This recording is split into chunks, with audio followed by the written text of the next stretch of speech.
gentlemen, yes, this is your favorite show, Sports Unfolded, with your favorite hosts, Eric and Ron.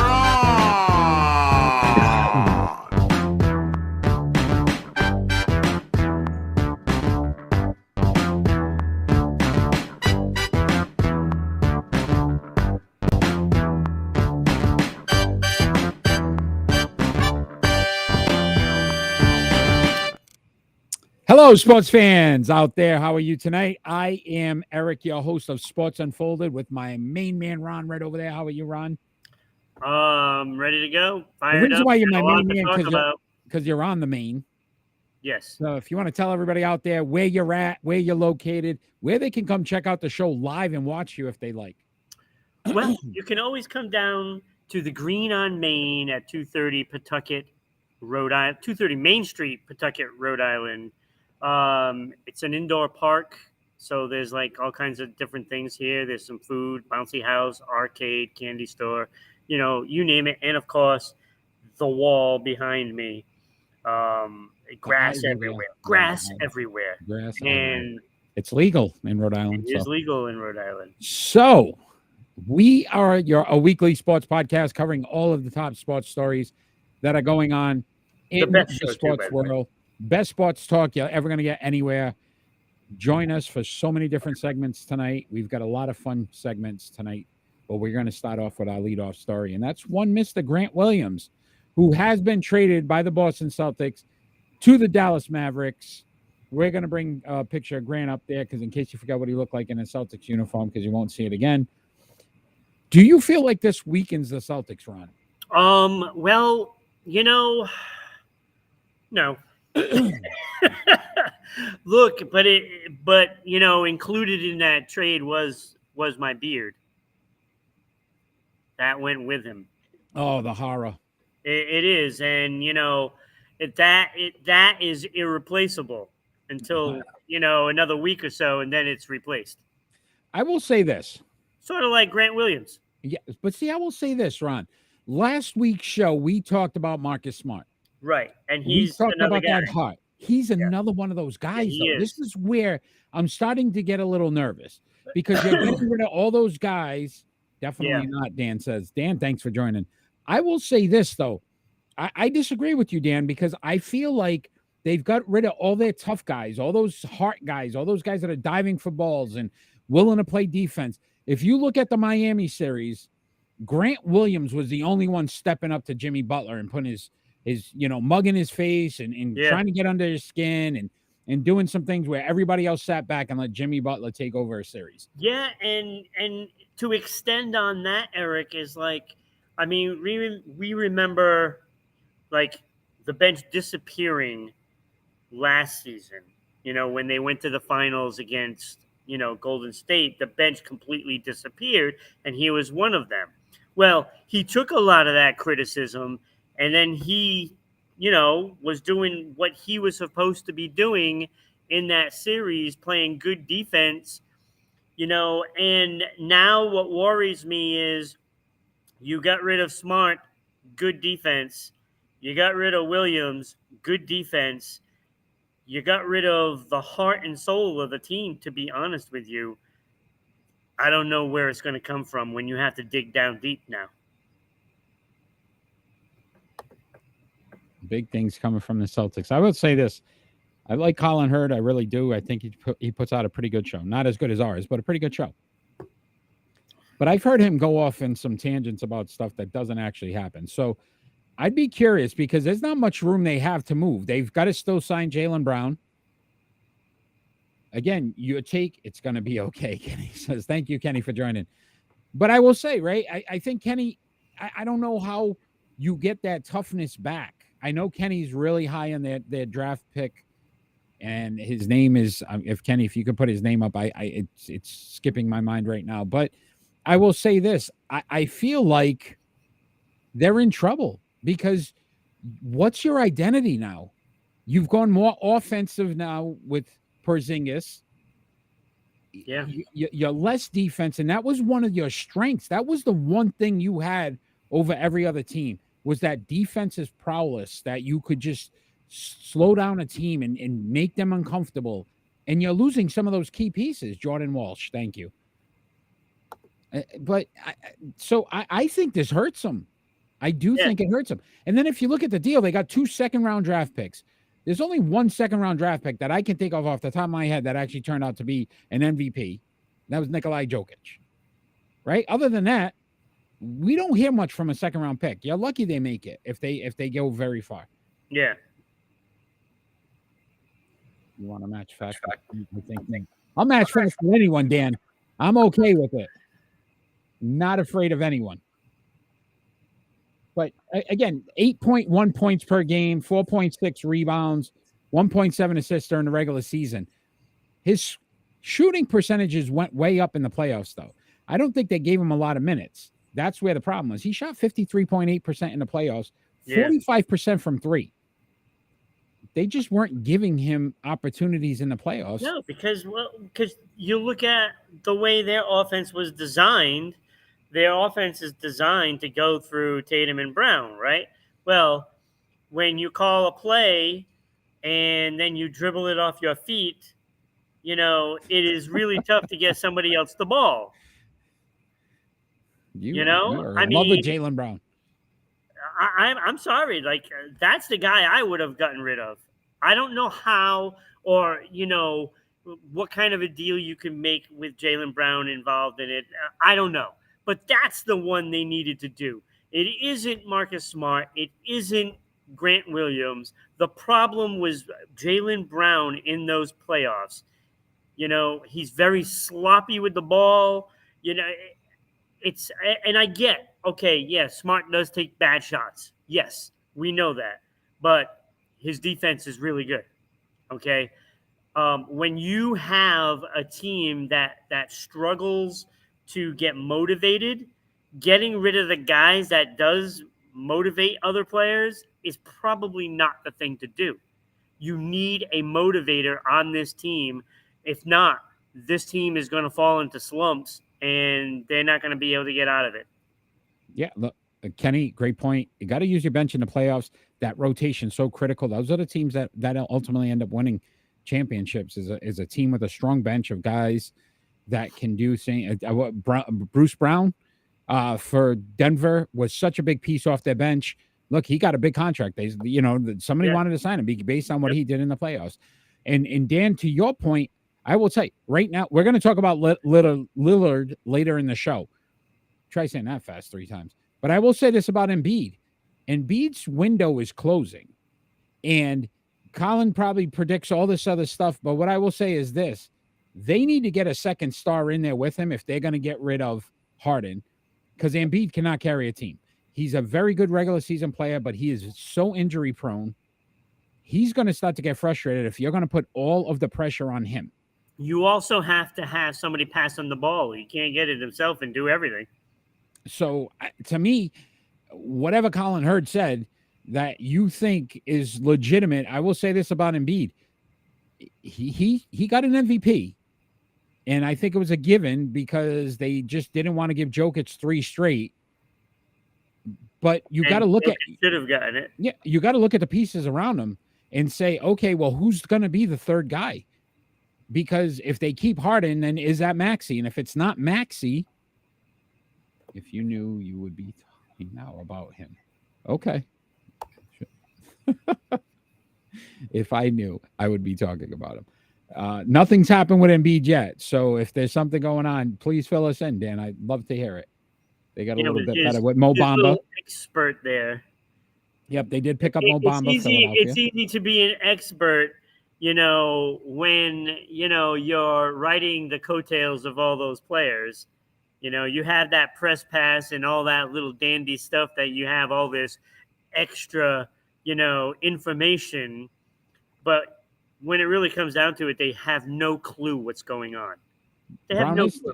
Yeah, Brown is staying with the Celtics. They're basically, look, if they got rid of Brown at this point, they wouldn't get back, dollar for dollar on them. They're just not. And unfortunately, you still got a small window even with that the Supermax that they could add some players the next year or two before that contract really hurts the Celtics. Yeah. So they're going to keep them.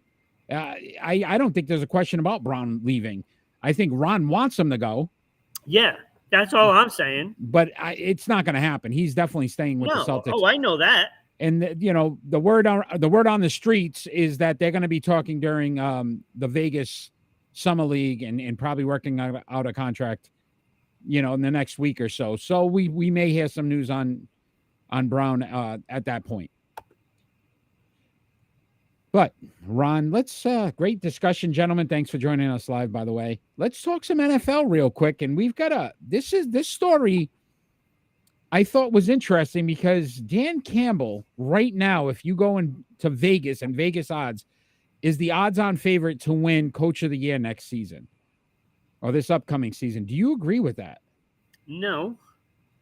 I mean, why are we touting the Lions to be Coach of the Year? You know what? Because they're in a crappy division and anybody can win it? You don't have Aaron Rodgers there anymore, so Green Bay is pretty much out of the picture. Look what Minnesota has done during the offseason. Got rid of the best player. They're not going to be good. Other than Justin Jefferson. Jefferson's their best player. Dalvin Cook was their second best player. Right. So I'm looking at that division that it could be won by literally anybody. And frankly, I'm kind of surprised nobody's talking about Chicago. So actually, I was going to give you the top five. And if you look at the record, I think this is what Vegas did. They basically took teams that didn't do so well last year. So anything's an improvement. Other than the Lions, who were 9-8 last season. Super Bowl pick. A lot of people. Here we go, Kenny. Detroit. Kenny's riding. He was just a couple years off on his pick. He was a couple years off, Kenny. But now he's got him in the Super Bowl. Lions last season, 9-8, Ron. Number 2, odds-on favorite, Sean Payton. Denver was 5-12. So if that team goes 9-8, guess what? Right. That's a 4-game improvement. That looks pretty good. Best coach in the NFL, you don't. Who's in the division, Ron? Wow, he's on you today. Dan's on you today. Dan is smoking. He seems to worship the wrong people. Look, I tell it like it is, Dan. I don't need to get out and read more. Why would I read from sports writers that really, really don't get it? I'm not going to read a sports writer that is really, blowing smoke up everybody's butt. I'm not doing that.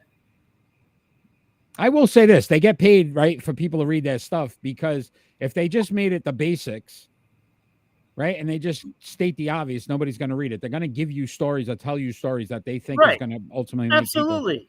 People. You hear LeBron James on the trading block. Oh, I got to read that. What do you mean LeBron's on it? That's what they do. Yeah. Talk about what's on the table, not what fell on the floor. Anyway, Sean Payton, 5-12 Denver last year. Third, Matt Eberflus, Chicago coach. They were 3-14. So again, they win 7 games. That's a pretty good improvement, right? Could be coach of the year. Arthur Smith, 7-10 last year with the Falcons.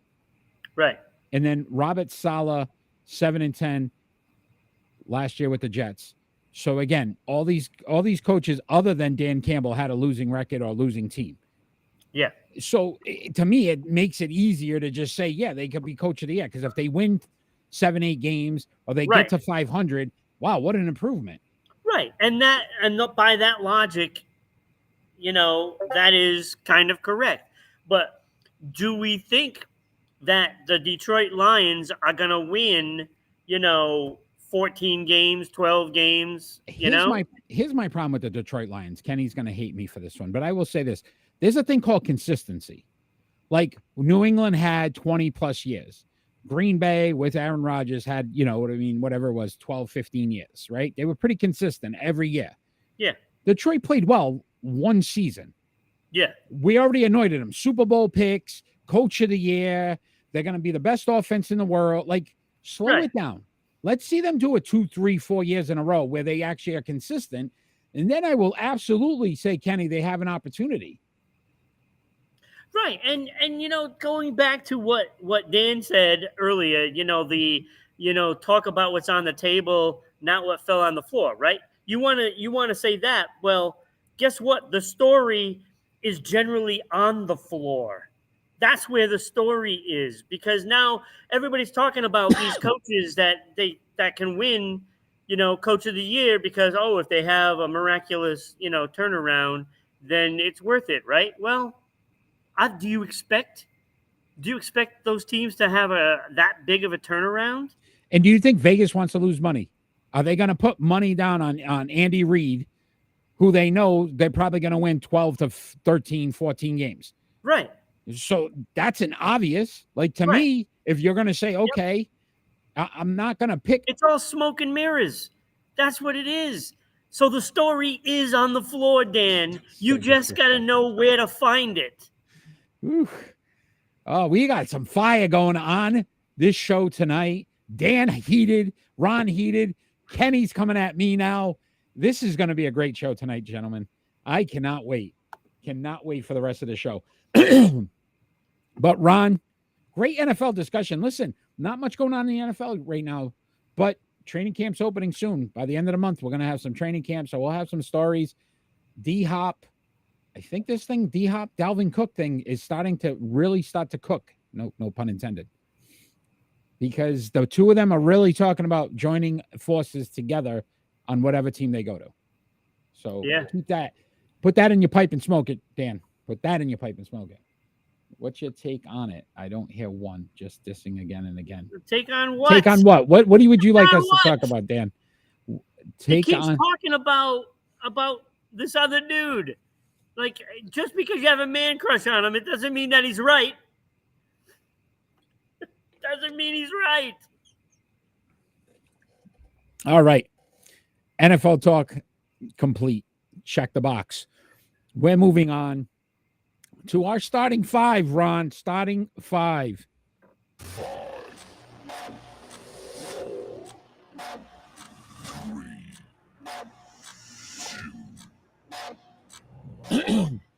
Tonight's starting five, players named Jack. They have to have Jack as their first name. And our starting no Jackie? No Jackie. Jack? Just Jack. That's Jack. Just Jack. That's Jack. You don't know Jack, okay? I will say this, Ron. I had probably more honorable mentions. Like, I do too. Right? There's a lot of Jacks.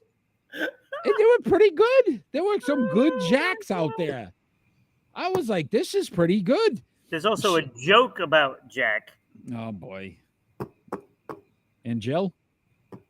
No. Okay. I was going to. No Andrew Dice Clay here, my friend. Can you start us off with some of your honorable mentions, and I will give you some of my honorable mentions. All right. I'm going to try to leave some of them off because this is a little too much. Yeah, I think I got like 6. Yeah. All right. So I think the obvious honorable mentions are the Jack Clarks of the world. Jack Eichel. Oh, Jack Eichel. Okay. But there's two guys that I don't think anybody really knows of. These two guys, not anybody that has any knowledge of their games. But Jack Twyman. Yes. Yeah. And Jack Youngblood. Jack Youngblood are on my honorable mentions. I had Jack Youngblood on as one of mine as well. This one I struggled with, and I couldn't get him on my list. Jack Morris. Yeah. I tried, and I was looking, and I'm like, oh, I couldn't. This one as well, most people don't know. Jack Johnson. Yeah. First African-American heavyweight champion of the world. That's one that I just left off my honorable mention. So it had a very good career. Yeah. Not as good as some of these other guys, but that was some honorable mentions. Ron, your number 5. My number 5, I did put Jack Morris on it. Okay. It was tough because I was torn. Really between Twyman and Youngblood to get in there. Yeah. And I ended up settling with Jack Morris, mostly because I I wanted him to be on there because he did win some championships. You know, Great. he was a great pitcher.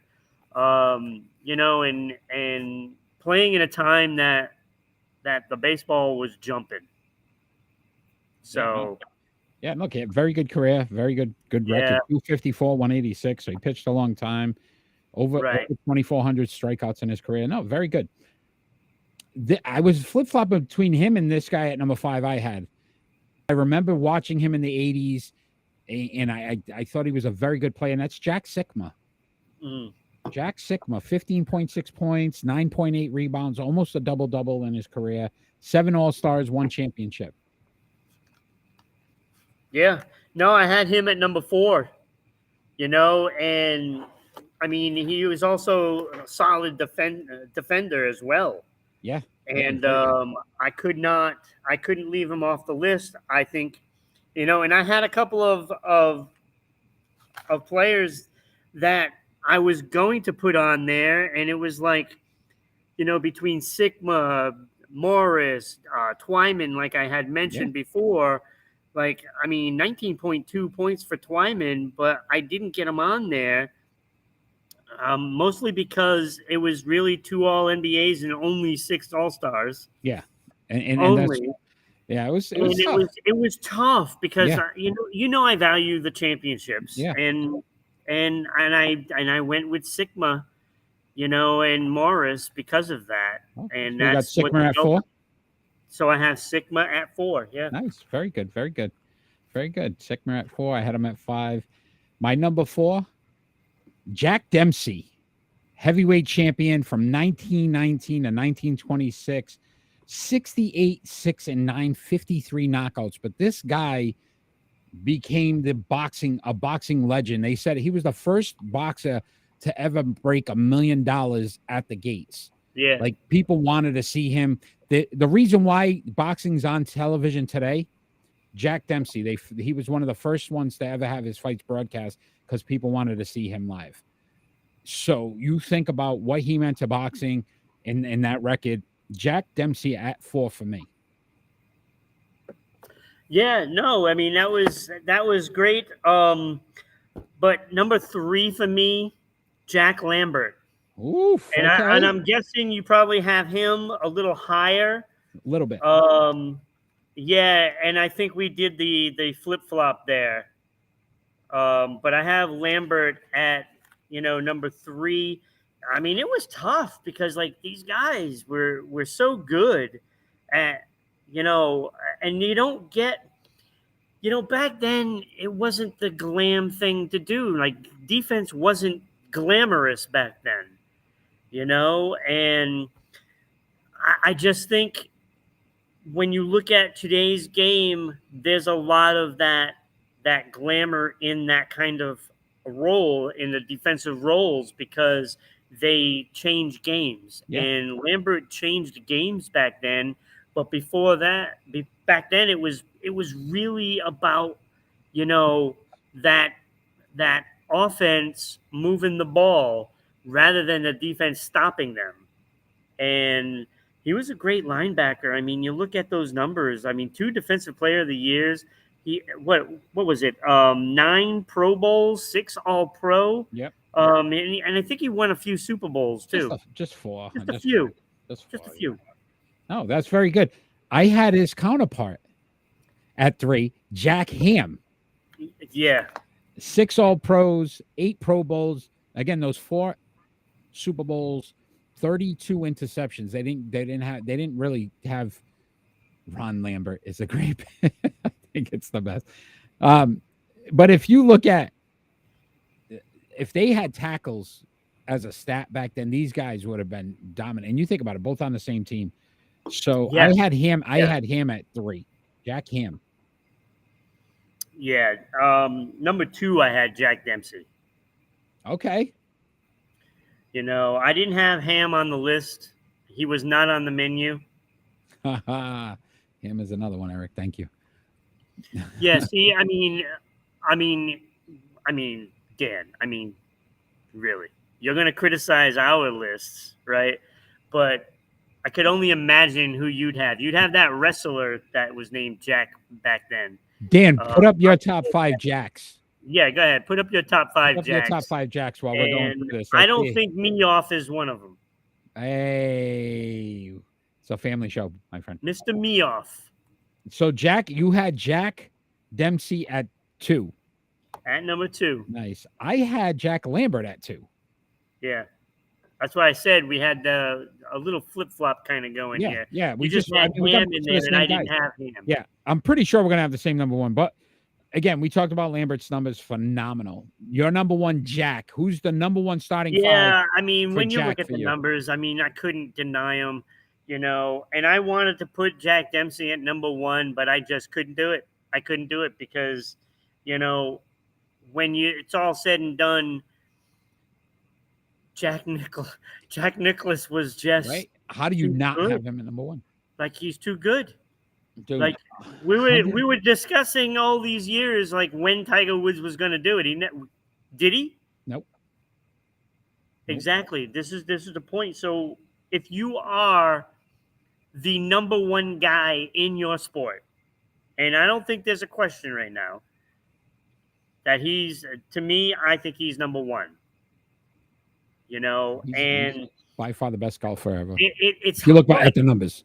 And so therefore, if you need to beat him, then you have to be the number 1 in your sport. And I don't think any of these guys qualify as that.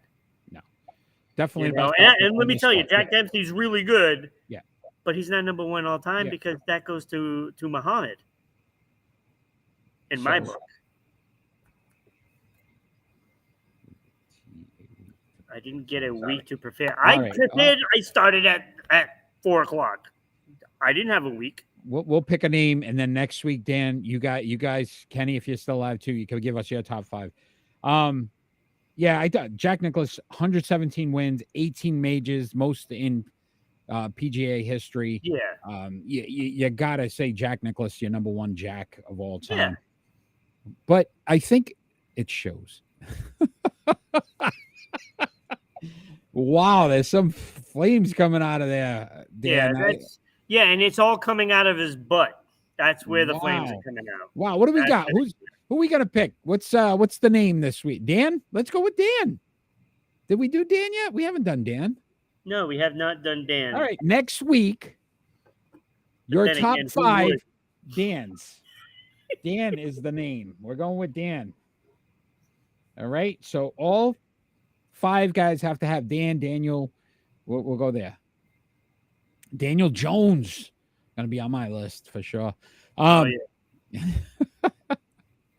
Let's go. So Dan, next week. Now you got a week to prepare. Top 5 Dans next week for your starting 5. Ron, let's talk some NBA. Let's talk to Damian Lillard here. This is a big story coming out now that he has requested a trade. Basically stating that he wants to go to Miami and only Miami. Is this the best fit for Damian Lillard in the Heat? This is a tough one because, obvious the talent level is there, right? I mean, he's a great player. But you got to know that you're going to be really with him for half the season, and you don't know if that half of the season is going to be in the playoffs. And frankly, I don't mortgage off the future for a guy that may or may not play a season for you. I'm sorry, I just don't do it. I don't do it. We talked about this once before about loyalty. And this is what bothers me now. I don't care if he wants to leave because it's pretty much the sport. Yeah. What I care about is that he's basically told them, don't waste your time trying to get me on another team because I'm not going anywhere else. Right. You're limiting what team.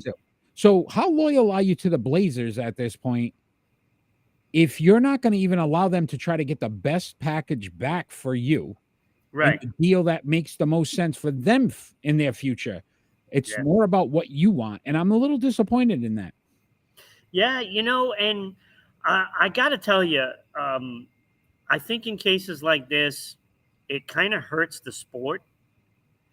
And I'm at the point now where, and look, I'd like to see players get what they can, right? I mean, you want to see them get their due, but when it really comes down to it, the owners put up all the money for the operations of the football or the basketball or the baseball or hockey league, whatever it may be, right? They put up the money, and frankly, I think they should be the large holder of the earnings for all of them teams, right? I mean, you don't want it to be just a gross, amount like it is in the NFL. I mean, there has to be, players need to get something out of it. But when you handcuff a team like this, I'm at the point now where, you know what? If I'm the team, I'm going to say, okay, we're going to make you live up to that contract. So you're going to play for us. You're not going to play for another team. And then when your contract is up, then you can go sign wherever you want to go, right? Yeah, I think I'm it with should you. be done like that. Because now it's getting ridiculous. It's like all the talk about collusion in all these sports before, when teams would basically rig where they're going to go, right? Well, isn't this the same thing? This is the same exact thing. You're dictating what team you're going to play for when you're already under contract for somebody else. This is what collusion is. I mean, you are doing the same thing that you accuse the owners of in the past in all these leagues, and it's got to stop. And frankly, I tell them, okay, we're not trading you. You're going to stay here. So if you want to play, get in the game, play, do what you have to do, because we're not trading you, and you're going to have to play or you're going to get suspended and fined and lose your paychecks. That's what happens. You don't play, you're not getting paid. Yeah, it's unfortunately, with these guaranteed contracts, it's pretty tough to do that. What I would say is, though, to your point, I'd say, look, if you're gonna handcuff us, then I'm gonna handcuff you. You're stuck here. Yeah. If you can't allow us as an organization to make the best decision for our team and our future, thank you for all you did, Dame. You've been great. You did a lot in Portland, but don't tell me I got to take Tyler Hero, maybe a Khalid Martin, and a couple of draft picks because you want to go to Miami, and I know those players aren't going to make us better. Right. Like, I don't get that. And I would think, based on what Portland paid him, because the man's owed like $150 million over the next 3 years. Yep. They gave him one of the top contracts in NBA history. Why don't you, at least on the back end, say, look, okay, do what you got to do. Try to send me to a contender. Try to send me to a Boston or a Golden State, or, you know what I mean, Milwaukee, wherever. At least I know I got a shot to win. Don't send me to, you know what I mean, Orlando. Right. I would be okay with him asking that. That I would understand. Right. And that is similar when you look at it, comparing it to Patrick Kane. He wants to go to a contender, right? Everybody knew that he was going to get traded, but he wants to go to a contender. Okay. And that gave the Chicago Blackhawks the ability to make a deal to improve their club while giving the player a chance to play for a Stanley Cup. Yeah. And that's what you can do. So, when you say, oh, I want to go to Miami, well, you just handcuff the team, and the team can't make a legitimate deal. And how many teams now will honestly want to deal with him because they're going to just say, well, we don't have a shot anyway. Right. So they're not going to waste their time. So they're not going to offer you anything. Right. So I just don't like the way he handled it. He's still one of the top players in the NBA. Look, he averaged 32.2 points per game last season and 7.3 assists. The man's 33. So obviously he's getting up there in age. We have some health concerns where, how much time he's going to spend on the court. But when he's on the court, he's going to get you 30 plus points a game. He's that dynamic. He's that good. And that's what I'm saying. It's like, on paper, it looks great.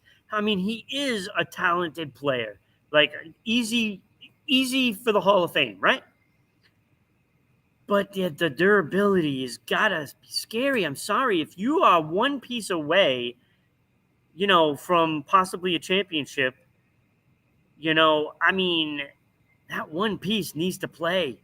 Needs to play, because if Yeah. they're out, even if they miss 1-2 games in the playoffs, that's a big part. That you can't afford to miss games in the playoffs. But you also have to get to the playoffs. And if you're out for like 3 months, then what's the Yeah. point? I said it, and the only question I would have, best team, I think he or the best opportunity has Philadelphia. They move on from Harden. He goes there with Embiid. Right. That's your Embiid news right there, Dan. Get Yeah. Damian Lillard, Embiid, and then Maxey. I think that's a formidable three. Absolutely. But Because again, I health's the don't only think, concern there. look, I don't think Miami goes back to the championship, No. even with Lillard. No. I think they just, I don't want to say lucky, but No, they caught teams sleeping. Flash in the pan. It happens. Yeah. You get it, where all of a sudden, look, the Florida Panthers made it to the Stanley Cup. Do we Right. think they were the best team in the East? Absolutely not. But you catch teams at the right time. Yeah. And that's what happened with Miami. I think they just caught teams at the right time. You caught Milwaukee, who the next person we're going to talk about, right, and their injuries and what happened, and they got lucky. Bam Adebayo's a good player. He's not a great player. Jimmy Butler, for all the accolades he gets, hasn't won anything. He's been on several teams now and hasn't won. No. You guys are humming now. This is good journalism that you've ever done before. Thank you. But that's where you start to question, why would he want to go to Miami anyway? It's not a guarantee. You got better shots with Boston, Milwaukee, right, than Miami. So I kind of question that. And then if you really want to be a star, New York. You'd have the world at your feet if you were in the New York Knicks.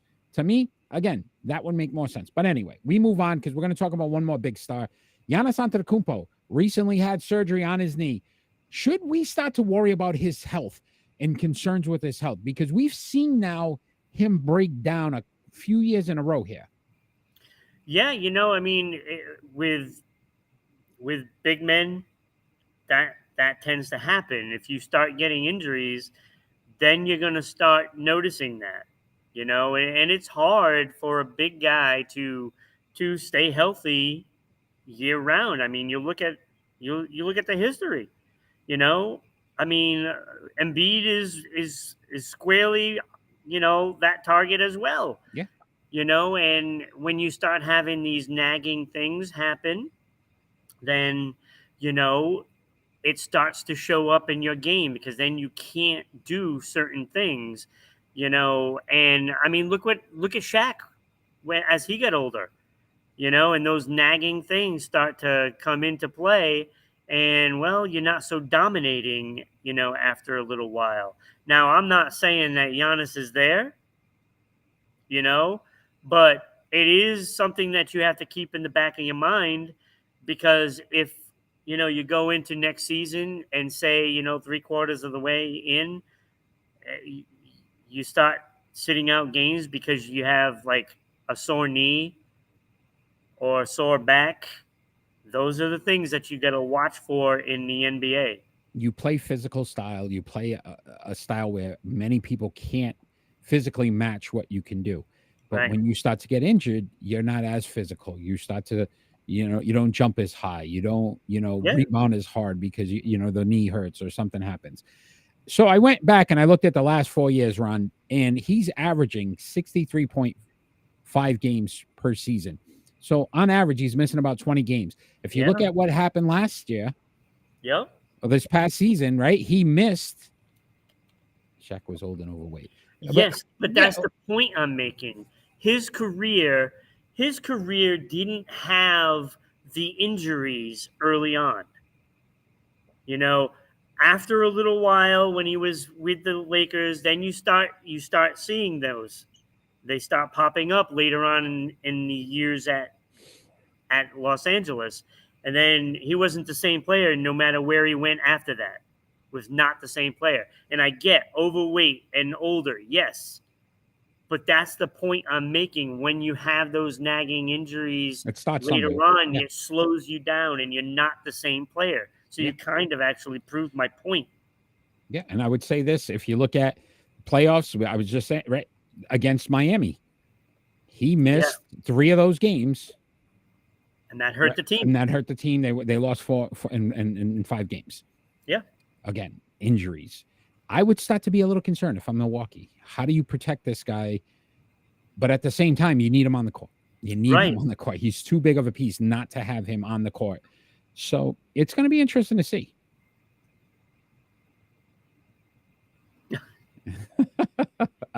Thank you, Dan. We will do our best to continue to give our opinions and no one else's.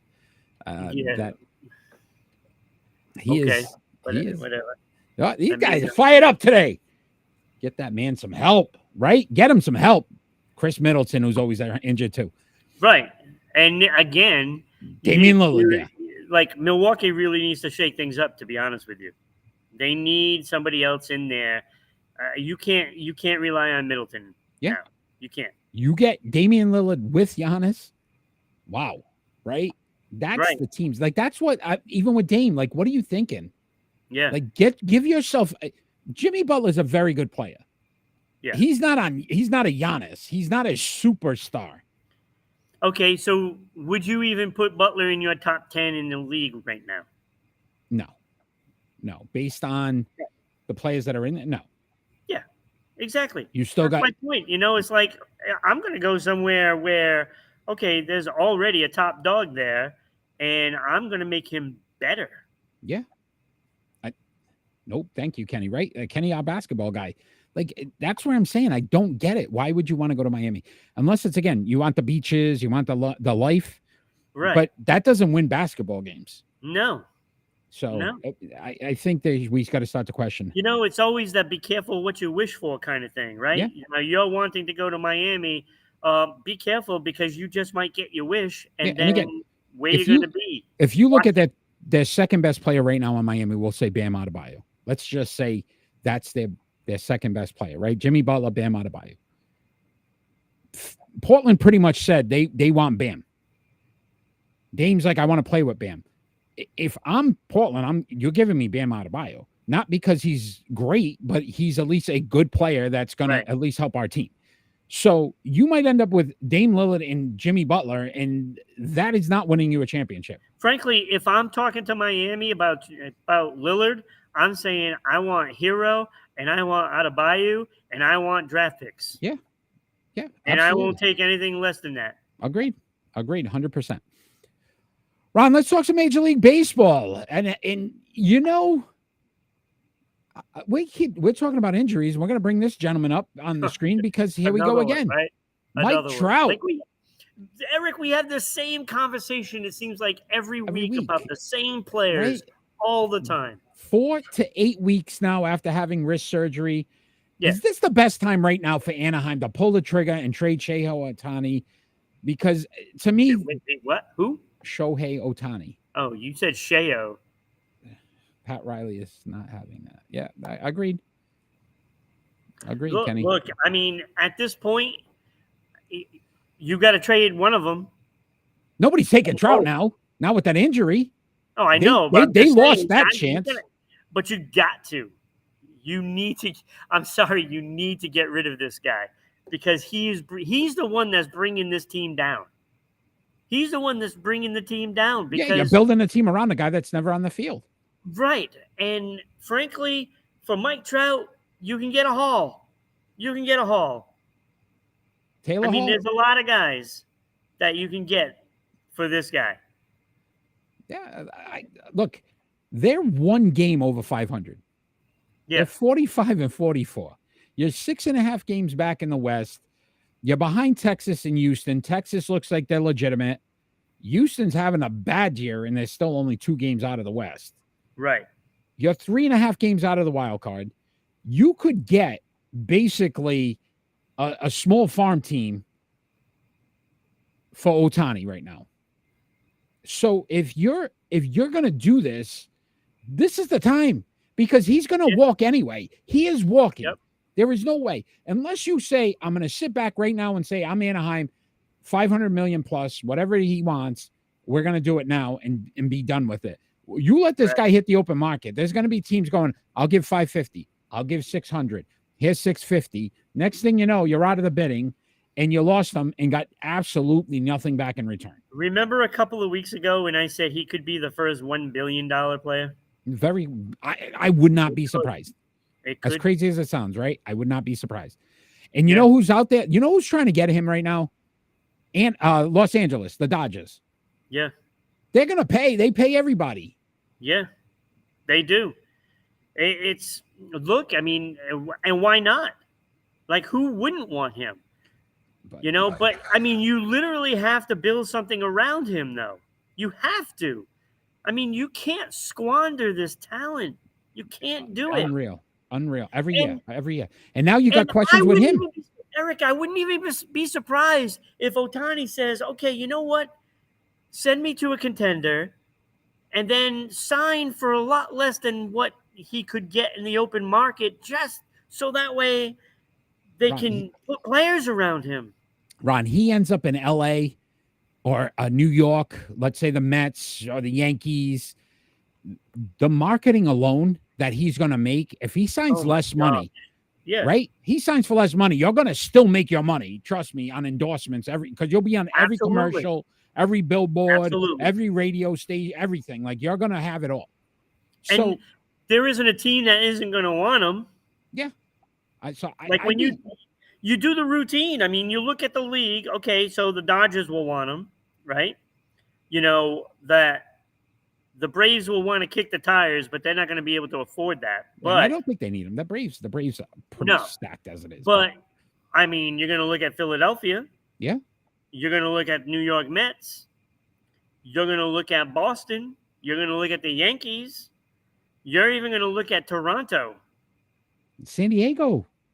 They seem to want it. They want it bad, man. They keep trying to get players as much as they can. Who knows? Yeah. So I mean, everybody's going to want him, right? $700 million on the table. Dan, I agree with you. I think he's 700 and above. I really do. I mean, they say it's starting at 500 million. That's a start. Yeah, I think it's already gone beyond that. Yeah, it's going to keep going up. And like you said, okay, so the Angels have to say, okay, right now, the Angels have to say, okay, so this is what we want to give you. Will you take it to stay with us? And if not, you need to trade him. Because if he's turning you down, if he's already turning you down, you need to trade him. Absolutely. This will be the worst move in Major League Baseball history if they hang on to this guy and lose him for nothing. Right. Because the amount of talent you're going to get back in return, it's going to stagger anything that you've ever seen. Clear out a team's prospects. That's what I said. You're going to get every farm. You're going to get a small farm team. Like, here's 10 players, right? And you got to say out of those 10, 2 or 3 may be legitimate players. Right. That, to me, is how you rebuild that team. And then you trade Trout in the offseason, and you build it even more. So, be interesting to see. But let's talk about a fun team here, Ron, as well. The Cincinnati Reds. Yeah. They've been one of the hottest teams in baseball. Are they in it this year for the playoff race? You think this is the team that we should really start to focus on and look at? No. Wow. I don't think this team is all that great. Look, I mean, that division is not very good. I mean, and we've been talking about, Pittsburgh being in the thick of things and stuff, and they've fallen off, and they're not. I don't even believe they have a winning record anymore. And the same thing's going to happen with Cincinnati. Yeah, they got hot for a little while, but I don't think it's going to last. So, and I will say this though, they have a legitimate star. Ellie De La Cruz, this kid looks like he is the real deal. Like, this kid in 25 games, batting over 325. Right. He's already hit for the cycle. Like, he's brought some energy. Yes. Here's what they got to do though. They've got to be buyers at the trade deadline. You need pitching. They are 27th overall in pitching, 4.8 ERA as a team. They only have one starter under 4. But the problem is Cincinnati is not going to be buyers. They're not. But that's where they're going to make the mistake. And this I almost said This bothered me last season with the Baltimore Orioles because the Baltimore Orioles were in that race last season and they decided to sell. Yeah. And they could have made the playoffs last season. Yep. And look, they're still having a very good season this year. Don't lose your opportunities. Right now, if I'm Cincinnati, I'm picking up a pitcher or two. I'm trying to make some moves because I am a legitimate contender right now because that division is weak. They have an opportunity. And they're going to play Milwaukee this weekend. They can gain even more ground and push that. If they sweep that series, they're going to be 5 games ahead of them in that race. You got to go after a pitcher. You have to. I like this team. That makes sense, right? These small markets, look, I'm tired of hearing the excuse from them. Oh, we can't compete with all these big teams. Well, you know what? There's a large number of dollars that are going to you in the luxury tax system, right? So don't give me that you can't go out and get a player to help a team win. Because frankly, the fans are tired of seeing you at the bottom of the standings, and now you have an opportunity. If you don't go out there and grab some players and actually put some talent on the field, then you should not be in Major League Baseball, period. Right. The team season ends what? September? Maybe the first week of October every year? September. Will you get more revenue if you're in the playoffs and you're playing until November? Right. Yes. So there's your money. Yeah. Like, stop. You got an opportunity to make more money because you're going to pack those stadiums and if you're in the playoffs. Yep. Like, I don't get it. I don't understand it. They're getting a bunch of money from the Dodgers and Philadelphia and the Mets. Don't do this. Don't do this. Don't blow this opportunity. Get some pitch in Cincinnati. Stay relevant this season. You have a great opportunity and a young star that people will actually want to watch. And that gets you more fans, which means, again, your revenue starts to go way up. Right. Ron, it is time for Future Prospects.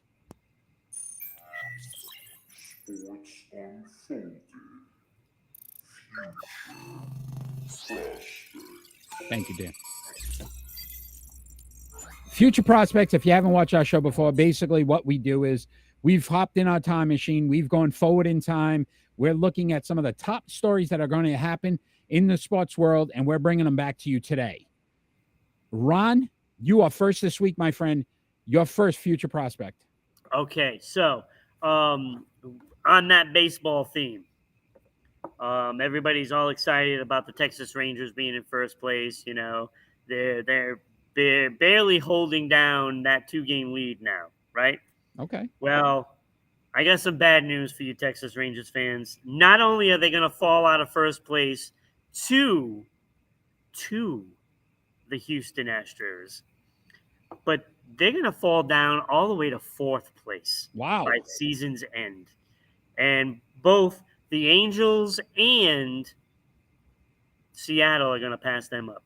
Texas Rangers finishing 4th. Interesting. Like, Seattle, maybe. I don't know. But even Seattle's not having that great a season this year. When I hopped in and I went back, I said, I'm going to go and I got to watch one of my favorite teams, and that's the New York Yankees. And I went and I looked, and I will say this, Ron, I went and I said, when's Aaron Judge coming back this season? He will not come back this season. He is going to sit out the entire season with his toe injury. He's collecting his nice fat paycheck, but Aaron Rodgers will not return this season for the New York Yankees. Aaron Judge. Aaron Rodgers. I got New York on the brain. New York Jets, New York, it's all New York. Aaron Judge will not return to the New York Yankees this season based on that toe injury. That's my first Future Prospect. Is it his big toe? I don't remember what toe it is. I don't even get me started on the toe thing. Although if you want to see me on feet, is his name Earl? If you want to see me on feet only, I am. No, I'm just. Hey, brother's got to make money somewhere. Everybody got a kick out of that joke. Hey, I'm one step ahead of you, Ron. One step ahead of you. Your second Future Prospect. There's something afoot here. My second one it goes to the NHL. This one. Ooh.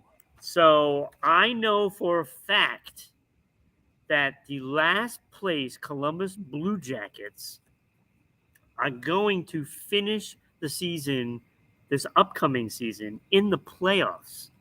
They finished last, but they are going to make the playoffs this season. They had some talent. Because, look, it's mostly because of hiring on Mike Babcock. That's a good pickup for this team. And now, Johnny Hockey is going to be a year more comfortable, and then the talent that they're picking up around them, that's looking good. So expect them to make the playoffs. That's bad news for like the Islanders. Okay, interesting. Columbus Blue Jackets making the playoffs next season. I went football, and I stayed in New York. I didn't go anywhere else in this time machine. I said, I'm going to stay in New York. Saquon Barkley will sign his new deal with the New York Giants before the deadline, July 17th. So he needs to sign that deal. Otherwise, it's the franchise tag. He's not going to be franchise tagged. He's going to actually sign his new extension and play for the New York Giants for the next 4 years. Saquon Barkley signing with the Giants. That's what I read in my time machine. Okay. That's, they have to sign him, to be honest with you, because there's no way Daniel Jones has a good season, Yeah, the money they invested in Daniel Jones, it makes no sense if you're not going to sign one of his top offensive weapons. Ron, great future prospect. We are going to talk some NHL, your number one sport or your favorite sport, and I wanted to do something a little different right now. Yeah. We're going to talk about the Boston Bruins and some of their offseason moves so far. And basically what I'm going to do is I'm going to give you the moves. You're going to tell me if it was a good move, bad move, if you would have made the move. How's that sound?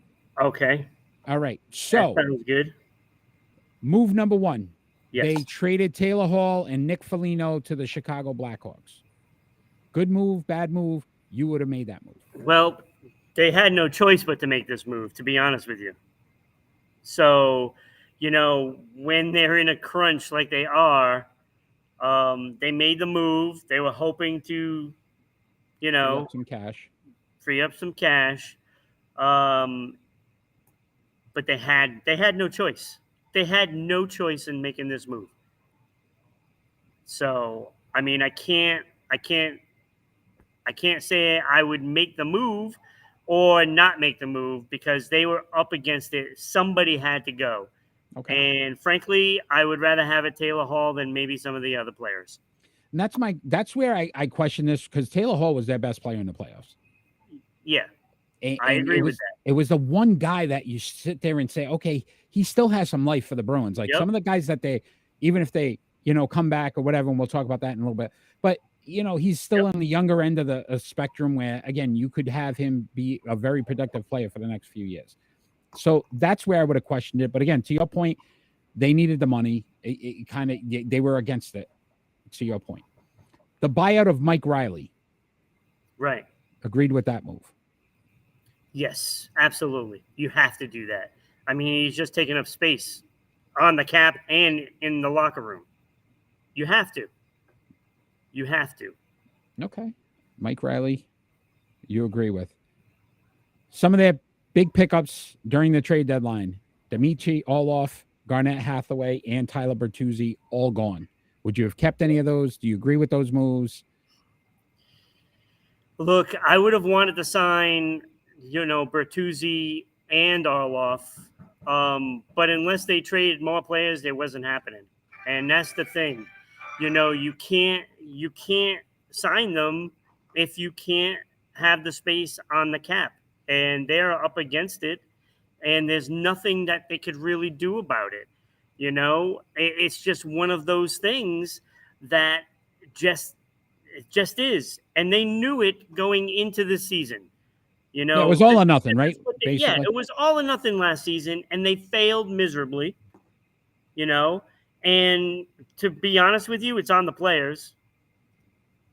So this is the repercussions, You can't blame it on Neely. You can't blame it on Sweeney. This is the players. They didn't get it done. They should have gotten it done. They had an easier road than they've ever had before, and there's nothing you can do about that. So they're up against the cap. You can't go after signing these guys if they're not gonna be able to be afforded. Yeah. You know? Yeah. And we knew it was going to be difficult to sign all three of them anyway. Right. But I to your point, I would have liked the Bertuzzi thing. I thought he fit well. I would have loved to have him. I would have loved Bertuzzi, to. I definitely liked, but there's a lot more that goes with it. There's a lot more that goes with it than just signing for less. I mean, he wasn't gonna take a discount there. Yeah, he just wasn't gonna do it. Status of Patrice Bergeron, David Krejci, it's still in question. Would you have liked an answer by now? What's going on with those two players, or do you think you could still wait it out? Well, they really don't have a choice, and I think what is going to happen. I think Krejci is done. I think might play one more year back, yeah. And I think Bergeron will be back. I think that's probably what's going to happen. He'll play another year, and then see where he goes from there. I think it could be his last season. Okay. I don't think Bergeron will want to walk away without doing something for the fans. But what I ask you this question is, I guess, is he handcuffing the team right now by not making a decision either? Because to pick up some players or to do some things, if you think he's coming back, would it have made it easier for them to say, we know we have him at least for next season and he can fill some void? I think they probably already know, secret squirrel stuff. Yeah, I think they already know. I think it's a tough thing, I mean, he's getting up there. He's still a quality player. He can still play the game. And, knowing Bergeron, I don't think he walks away without really acknowledging the fans at the end of the season. I don't think he does that. Okay. And I think he's going to play one more season. And I think it's only one more season. Okay. And I think it's because of the younger players that are coming into the system. And I think that's why. So they're going to look to him to bring along Beecher and Lysell and all these young, like Lauco and all that. That is what he's there for now, this coming season. All right. I like it. That's just how it is. I mean, you can't really do anything about it. All right. So we're going to talk about some of the guys they have signed. Yes. James Van Riemsdyk. No, James Van Riemsdyk. So close. Riemsdyk. I was so close. Left winger, 1 year, $1 million. Yeah. Good signing. Like the signing. Okay. So, all right. When you look at his numbers for last season, 12 goals, I believe, 20 some assists. The numbers weren't spectacular, but the type of player that he is, it can reap benefits. He played on Philadelphia last year. Yeah, bad team. And he's a tough guy, right? You got to think that he's going to score 20 goals. You got to think that. But he is up there in age. So, again, it could be one of those things where he, sits out some games, but I think he scores 20 goals, and I think it's a good signing when you're paying $1 million to a player that can score and be a net front presence. I think that's a good thing. So, yes, you lose out on Bertuzzi, but this might actually be okay. You put him on a line with Zacha and Pasternak. I mean, he's going to get goals just by accident. Yeah, no. Dan likes the signing as well. This one to me was more a publicity thing, and I think they were a little afraid of the fans kind of being disappointed with the loss last season and how, after breaking the all-time wins record. So they bring back a fan favorite, Milan Lucic, left winger, 1 year, $1 million. Like the signing, not like the signing, would you have done it? I think it's just to see what happens. I mean, I don't think I would have done the signing. I don't even know where he's going to be placed on the team and what line. This to me screams that if they can't get a deal done with Frederick, he's going to be with Charlie Coyle. That's what this looks like to me. That's the best answer I can give. And I'll tell you, it would not be good if they don't sign Frederick. Okay. Morgan Geeky, center, 2 years, $2 million. They seem to like this deal. They said he underperformed with Seattle, but they feel like this is a player that could be a good signing. He underperformed with Seattle because, I mean, let's face it. I mean, he's not playing on that top line, and that's what was doing all the damage, right? So, I mean, I got to think he's going to be the fourth line center. I mean, there's no way he's going to be higher than that. He's a fourth liner. Yeah. That's what they're going to use him for. So, good signing then. It is a good signing. Yeah. Especially for the money. That's pretty good. Yeah. Patrick Brown, center, 2 years, $880,000. Yeah, I mean, it's an insurance just in case wheels fall off, that in case Bergeron doesn't come back. Yeah. Then you have to slot everybody else higher, and I think Frederick is going to be that guy that they're going to sign way late if they re-sign him because of Bergeron. Okay, so if Bergeron doesn't come back, and I think he's going to, then you have to move up Zacha, you have to move up Charlie Coyle, and then you will have to have Frederick be a center. And I think he's signed just in case you have to move Morgan Geeky up to the third line, and then you need that fourth line center. Okay. All right. Interesting. Last one, Kevin Shattenkirk. Yeah. The defenseman, 1 year, $1.05 million. Yeah. Yeah. I mean, this is a guy that they wanted a long time ago. Like a lot of old veterans, right? They brought in a lot of time, that low money. Yeah. And the ceiling's not high, but you know what they are. Right. So that these guys are here for role playing, right? They're here. So when they bring up all these kids to training camp, they're hoping that they learn from these guys and hope that they take their jobs, to be honest with you. Okay. Anybody I missed? I think I did pretty good. I think you got everybody. Richards, from Anthony Richards, but I see him going down to the Providence, And the only other question I had, Ron, the goalie situation, would you still have not moved on, keeping both of them? Yeah, this is going to be interesting because they have $4.5 million left on the cap space, right? But you still have Frederick and Swayman. And, they're saying, they don't want to give up either goaltender, blah, blah, blah. And, I don't think they could keep both of them. I don't think they can. And I think they can get a haul. Not a Taylor Hall, but a haul. Captain Kirk. No matter who you trade.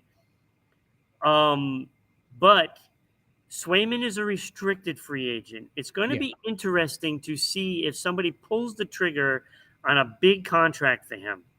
It's going to be really interesting. Right? Yeah. And compensation will come back in many number one draft picks. Yeah. So maybe we'll see how that all pans out. But some great Bruins talk. Listen, we'll continue to follow the Bruins. They're our hometown team. And look at that. We'll look at some other hockey stories. We'll get that in next week as well.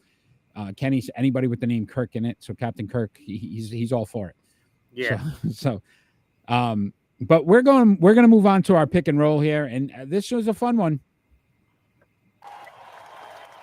It's time for pick One and Not roll. So you look at it this way, though. 1996 World Series champions, the New York Yankees, right? So we're on episode 27. That was 27 years ago. One? And how many championships did the New York Yankees have? 27. So we hit 27 twice, my friend. We rolled it. We got it doubles. We got a double for 27. But we're gonna rank that 1996 team. We took 7 of the players from that 1996 World Series championship team, and we're gonna rank them from 7 to 1 on how we felt their importance in Major League Baseball history. Derek Jeter, Wade Boggs, David Cone, Mariano Rivera, Bernie Williams, Tino Martinez, and Andy Pettitte. You are up first, Ron, so you can start us off. Okay, great. Yay, the Yankees. So at number 7, I have Tino Martinez and Andy Pettitte. Go ahead. Every week now with you. Look, the stats don't even matter to me. This is all about my personal feelings towards players. Okay. I think Tino Martinez is an overrated player. I'm not saying he was a bad player. I'm just saying he's a little overrated. Kenny's going to be sick. Oh, I can talk about the Red Sox and be okay, but you guys can't just grow up a little bit and respect talent. Okay, go. Okay, so I was being kind to Tino Martinez, but okay. And Andy Pettitte, you know. Go ahead, Ron. At 5. Just give me 5. Go. No. You know, number 5, I really like this player, Bernie Williams. Okay. I have Bernie Williams there. I think, you know, I mean, as far as talent-wise, I think the other players above him are better players. But I like Bernie Williams as a player. You know, just he's a good player. Not a great player. Good player. Okay. Number 4, David Cone. Look, I thought he was a great pitcher. I was hoping that he would come to Boston, you know, back in the day, but he did not. Please come to Boston in the springtime. Right. But I like David Cone. I think he's a hell of a pitcher, and you know he's had his accolades, of course, and he's done some. Chakra just subscribed for 6 months in a row. Chakra, thanks for joining. Thanks for the subscription. Yes, thank you, Chakra. So David Cone, I had number 4. I think is a slightly better player than Bernie Williams. Okay. And then there's the 3 guys that are ahead of them. Great guitar player. Thank you, Kenny. I was going to chime in with that on mine. Great guitar player too. Man had albums. Like he actually put out albums. He was considered. Oh, David Cone. Oh, yeah. No, Bernie Williams. David Cone just had records. Get it? Records. Go ahead. At number 3. Number 3, I put Wade Boggs. Okay. I think his numbers are actually better than Derek Jeter's, but I'm still sore over him signing with the Yankees, and so I put him at number 3 just because. Okay. Just because. Okay. So Derek Jeter, I have number 2. Look, I think he's the captain, right? He's the captain. And if there's ever a Yankee player that I ever respected, it is Derek Jeter. This guy is clutch, you know, except for when they lost to the Red Sox in that series. But that's besides the point. But he's clutch before then. But I like Derek Jeter. I think he's one of the best shortstops of all time.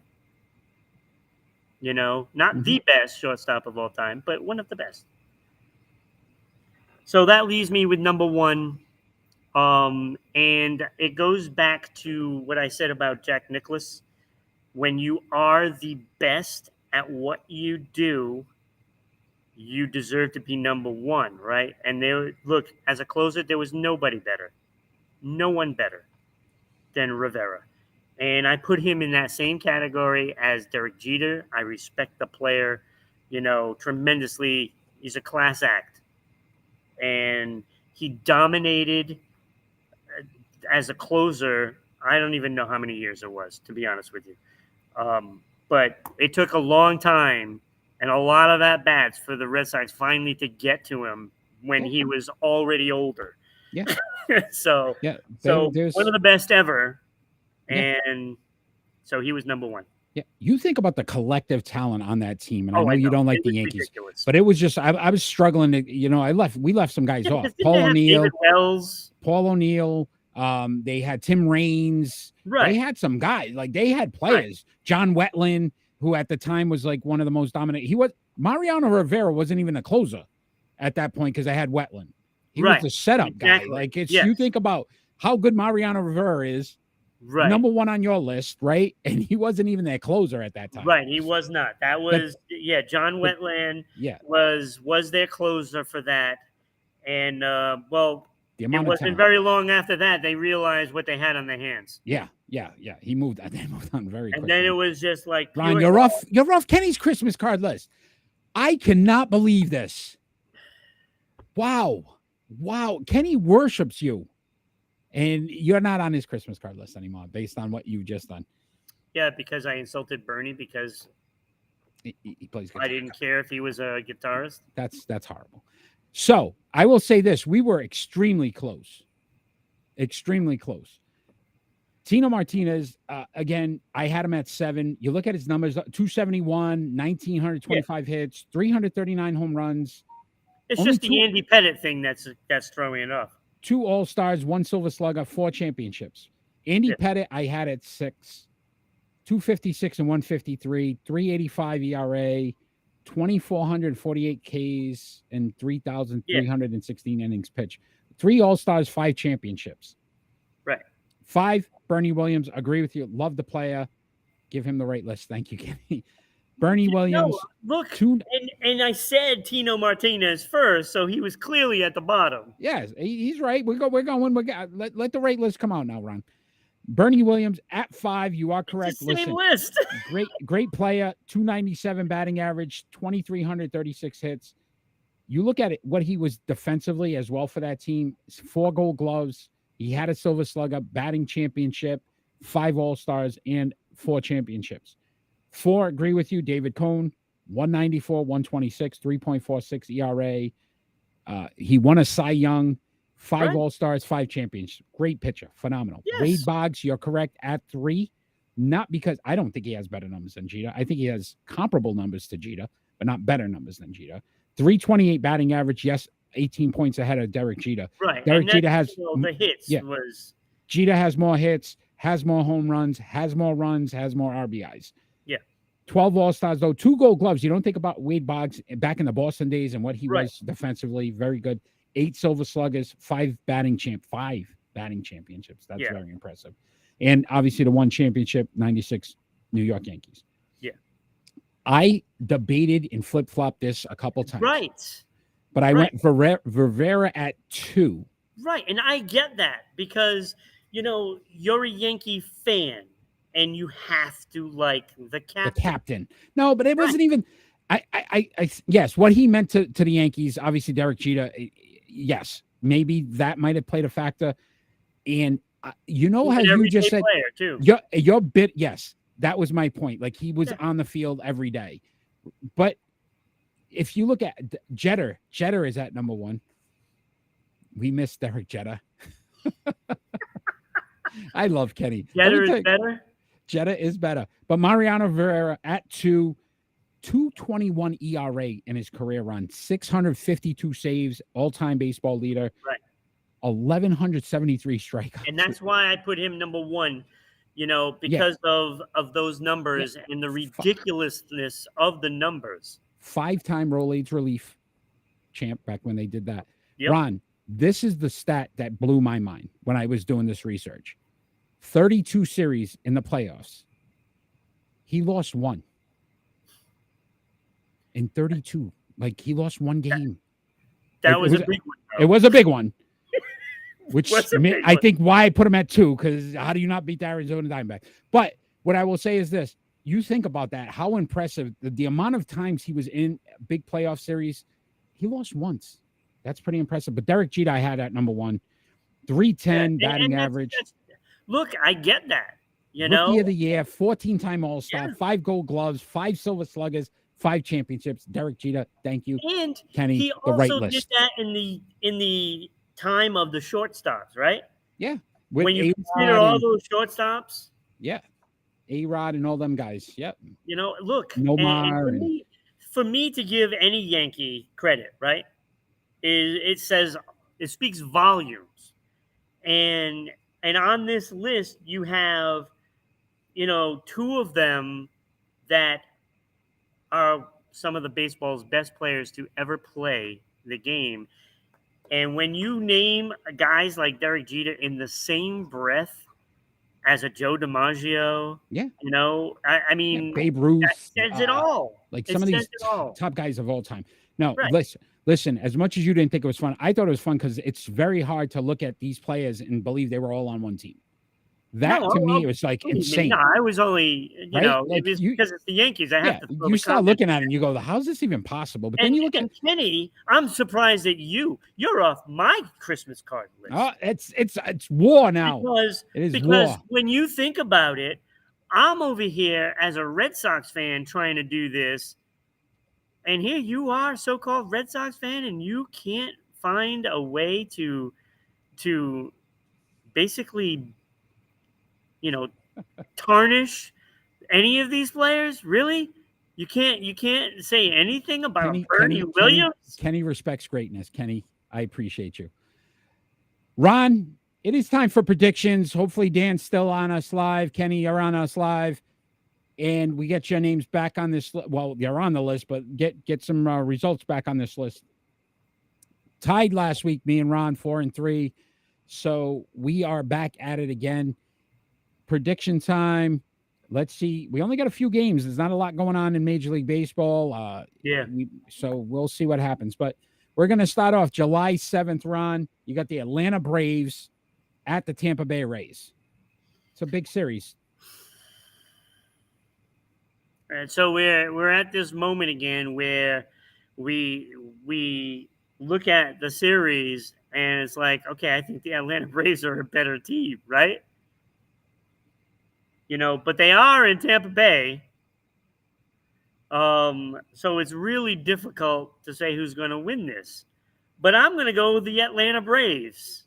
I think they're going to go in there. I think this is a big test for them, and I think they know it. And they want to gauge what they're capable of doing against an American League team in case this is the World Series matchup. I agree with you. I'm going Atlanta, and the reason why I'm going Atlanta, Tampa Bay now, a couple of injuries. McCallaghan, their best pitcher, he's out. So they've got some injuries, and they're starting to come back down to earth. We had picked them last week. They got swept. So, and I think Atlanta right now is the best team in baseball. So I'm going Atlanta here. 7-7. We also got for first place the Cincinnati Reds at the Milwaukee Brewers. I talked about how excited I am about Cincinnati. Bravery over fishery. Okay, so we got Chakra's back on the board. Chakra. All right, get you. All right, Chakra. I'm going Cincinnati here. I'm going Cincinnati, and they're gonna widen that gap there in the Central. Okay. I'm going Milwaukee. I don't think Cincinnati's going to stay. Yeah, Kenny, you're absolutely right. Like, look, I think Cincinnati caught fire for a little while. Not the actual city, Cincinnati people. Do not freak out. Do not freak out. Basically embarrassed the National League by catching fire and winning some games, and now the rest of the league is all red.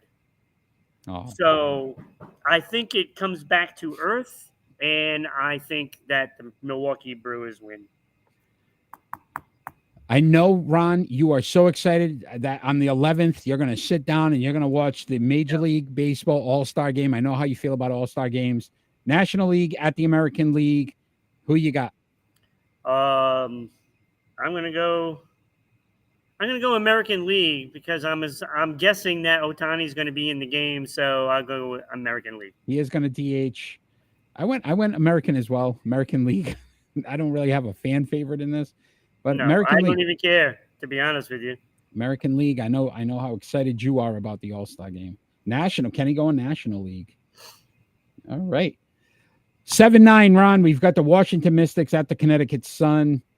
I'm going Connecticut here. I think Connecticut's the better team. They've been more consistent. Yeah, I think the Connecticut team is actually a better team anyway. So I am gonna go Sun. The Sun. Kenny's going the sun. The sun, Eric. It's actually pronounced Milwaukee. The sun. Which is for a good land. The sun. Yeah, the sun. Very good. I like it. That was good. Good. A great point. It's actually pronounced Milwaukee. Milwaukee.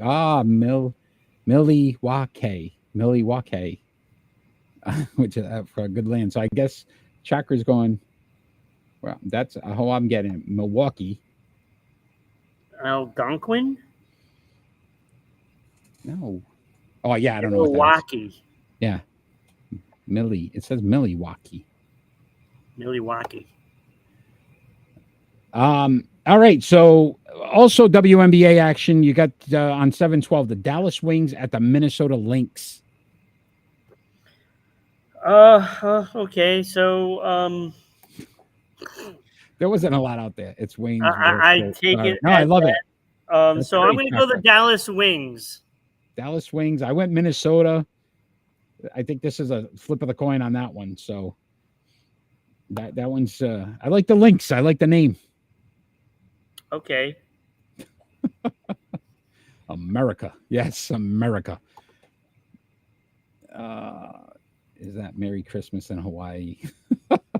I think we're losing. Lynx. Even though it's spelled a little different, Lynx, but we got like sausage links, Kenny.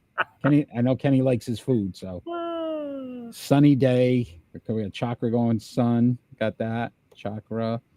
America. So Chakra's going American League. All right. We're filling this in pretty quick. Dallas Wings at Minnesota Lynx, Chakra, if you got one. And not links like sausage links. Is Paul McCartney going to be there in that game? Yes, the Wings. Here we go again. You made that joke last time. Fly high. We're going Wings. I got it. Okay. All right. Last one. We got a race on 7-9. I know Kenny don't do the races. Quaker State 400. It's in Atlanta. We got to pick a top 5 driver. We've actually had back-to-back weeks where one of us has picked a top 5. You picked the winner 2 weeks ago. I picked the third place finish last week. Let's see if we could go 3 straight here and get at least one of these guys in the top 5. Ron, who is your pick? Oh, well, I just went with Ryan Blaney. I got Ryan Blaney, so who's going to win that one? I got Ryan Blaney. We're going. It's a tie on that one. But let's see who finishes. Still get a win for it. Yeah, if he gets first, we both get a win. Deal. Or top 5, right? We'll both get the win. Top 5. All right, deal. I like it. Ron, we normally finish our show off with our final thoughts, but before we get into our final thoughts, could you please tell all the wonderful people out there how they could sponsor this great sports talk show? Let's get some sponsors for Sports Unfolded here in 2023. What do they need to do? Absolutely, Eric. It's very simple. All you have to do is send us an email to ribroadcasting.media@gmail.com. We can send you out all the information. But what it really comes down to, it costs less than going to your favorite coffee shop and getting a large coffee and a chocolate donut. Loaf of bread, probably at this point. Loaf of bread as well. Well, yeah. Right? Yeah. So many different things. Yes. It's like, if you were a bread company and you make great rolls, you should be sponsoring the Pick and Roll. I love it. So let's go. Sunbeam, Bimbo. Get on Sports Unfolded. Let's get some sponsors for our show. Ron, thank you for that. It is time for your final thought, Ron. All right. So my final thought goes out to all the fans that are really up in arms over, the lack of signings for the Boston Bruins. Really. I mean, first of all, did you not see this coming? They went for it. And we knew this was going to happen. We knew there were going to be some casualties, and it might not even be over. Okay? So you just got to understand it. Stop yelling, as you drive by, the Boston Garden, yelling at Don Sweeney, some horrible things. And you just got to understand that it was going to happen. They said it was going to happen. They went for it, and You just got to live with it now. And we're going to be in the aftermath of what should have been last season to what is now.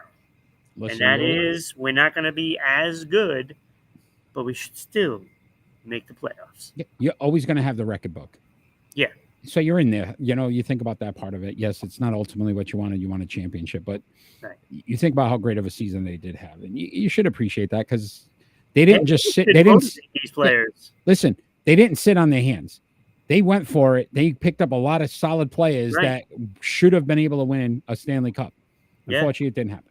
And the fact that they went up against the cap so bad, they can't sign them. When you look at these guys, what they're signing for, I mean, how are they going to sign them? Yeah, agreed.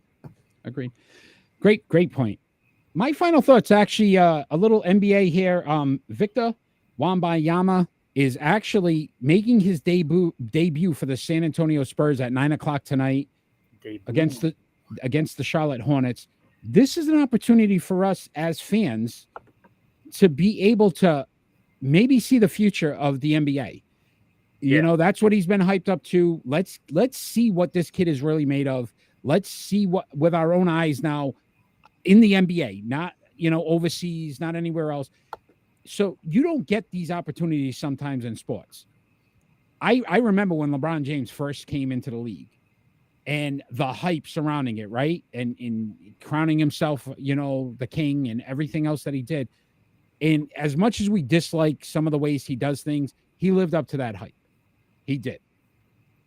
Is this the next coming of that? Here's an opportunity. Let's see. It's a great time for us to really get into the NBA and see what this kid can do. So I encourage everyone to get out there, watch this. Let's see what happens. Let's see if we've got the next great NBA talent and then the future for the next 15 years in the NBA. Check it out tonight, 9 p.m. I believe it's on that 4-letter network. Kenny will definitely be watching.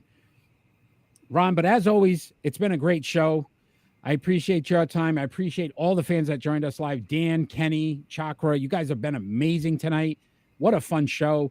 Love to get more people to join us live. We are on every Friday night at 6 p.m. Eastern Standard Time on Rhode Island Broadcasting. Check us out live because we have so much to talk about. We want our fans to continue to chime in, and we'll have some fun with you.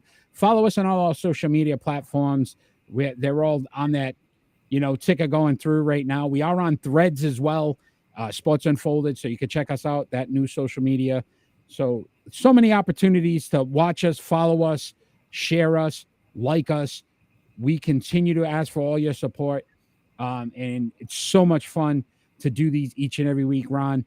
Don't forget to send your Christmas cards to us. Right. And then don't forget to donate bits, stars, right? Yes, all these different ways you could do that as well. And share this show. We want to see so many other people get an opportunity to watch the best sports talk show you're ever going to have. Here, Sports Unfolded on Rhode Island Broadcasting. Ron, I look forward to next week. Cannot wait. Everybody out there that's joined us live, thank you again. Everyone that's going to join us afterwards, continue to watch and share. All we ever ask for every single week is peace on earth. Have a great night, everybody.